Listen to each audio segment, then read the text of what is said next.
Hello everyone, and thanks for coming back to the channel. This is the Furibee Q95.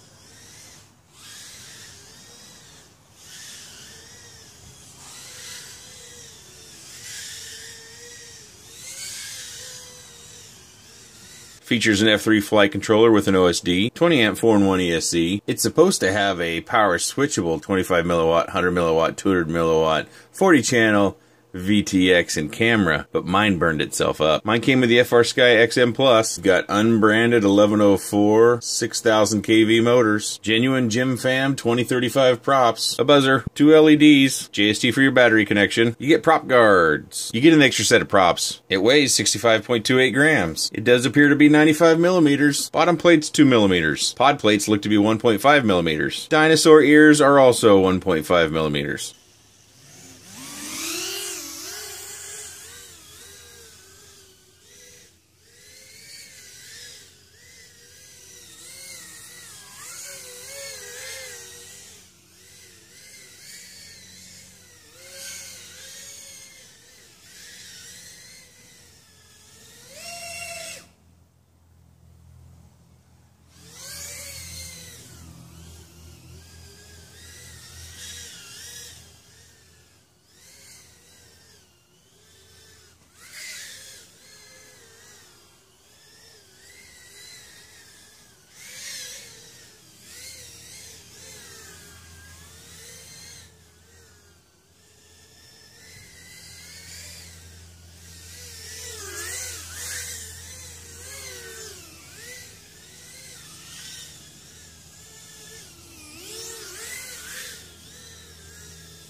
So GearBest or Furibee, whoever renamed this slightly, we basically know what we're replicating here. And to me, this looked more like a rabbit running than a dinosaur.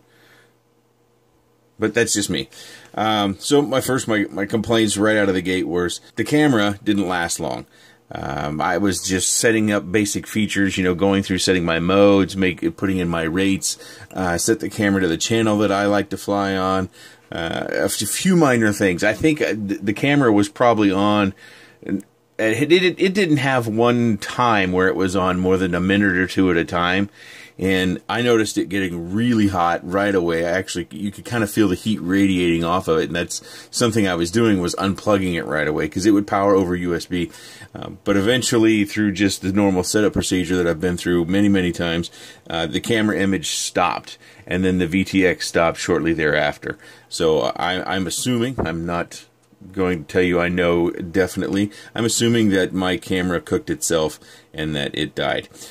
So that's... And I think someone else had camera lens problems.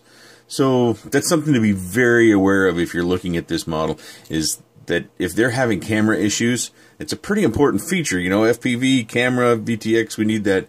If they don't get that straightened out, if they haven't already, because I have had mine a little while, if they don't get that straightened out, I wouldn't suggest buying it. Because what's the, you know, you get one of these and the first thing you got to do is you got to order an extra camera with it.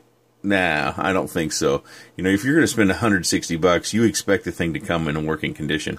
I have one other minor complaint. Was originally this came bind and fly. Originally the antennas were mounted to this round post, and of course, as you see over here, they would just flop down. I just thought that was a bad idea, because it's going to get right down into the prop line and it's going to get chopped up. So there's no point in them. I would have preferred, instead of them trying to mount the antennas, that they just give us a couple zip ties and heat shrink in the box and let us do it.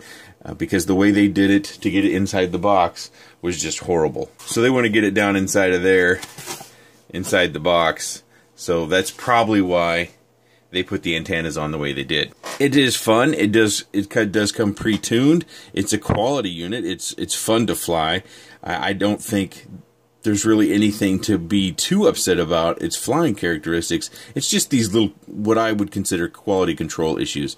I'm not crazy about this camera pod in itself, because even if you decide I want that and I want that bad, and you buy one and you decide, well, I'll just order an extra camera when I buy, mounting this, as you can see how I've got it, it's not exactly a very clean mount. I don't really care for it. They want to squeeze the camera between these plates and then stick it maybe to these front rods. It just doesn't work very well, because when you turn these screws, it turns these rods. One side, as you tighten them down, is going to turn slightly, so you get little cling-on adhesives like that. One thing I did want to mention is, if you guys know where I haven't seen a lot of videos here recently of reviews. I've been watching mainly just general entertainment stuff, but if reviewers that have this are comparing it to the original Lizard that was so well received, because while it is a good unit and I think it's fun outside of the flaws I've pointed out, I'm just not that impressed. With all the hype that was going on, I'm just not that impressed. I still think the Leader in its stock form is better than this. And you can get this for, I think they got it on sale again, but you can get this for under $100. This one's $160. So if I had to choose, having flown both of these, I choose this every day of the week and twice on Sunday. I don't bother with this, even if it didn't have the flaws that I pointed out with. I just think this is more fun. I think it's even better tuned. I did tweak the PIDs slightly. I thought it used a couple little changes, but this one I didn't change at all. I just flew it. Well, the one change I made was this, and that's just because I have some batteries I like a little better. So if you're looking at this and you have one, yeah, if your camera burned out, so did mine. If your antennas were mounted back here and they flip-flop around and they got chopped off in the props, yeah, I can see how that's happening. The gluing that they did for the LEDs isn't necessarily great. You know, just some general quality control issues. It flies well. It's got a nice tune on it that's reasonable. But again, $160, under $100. You can buy this and a stockpile of batteries for the same price you can only get this, and then you got to deal with the issues. Okay, that's all I have to say. Get this one, not that one. I am unabashedly a fanboy of the Leader 120. I really like it. That's not great for a reviewer to say, I guess, but I can't help it. I think it's a better product than this is. And hopefully you all have one or are having fun with it. If you have any comments, questions, suggestions, or otherwise, please leave those in the section down below. I appreciate your time, and thanks for watching.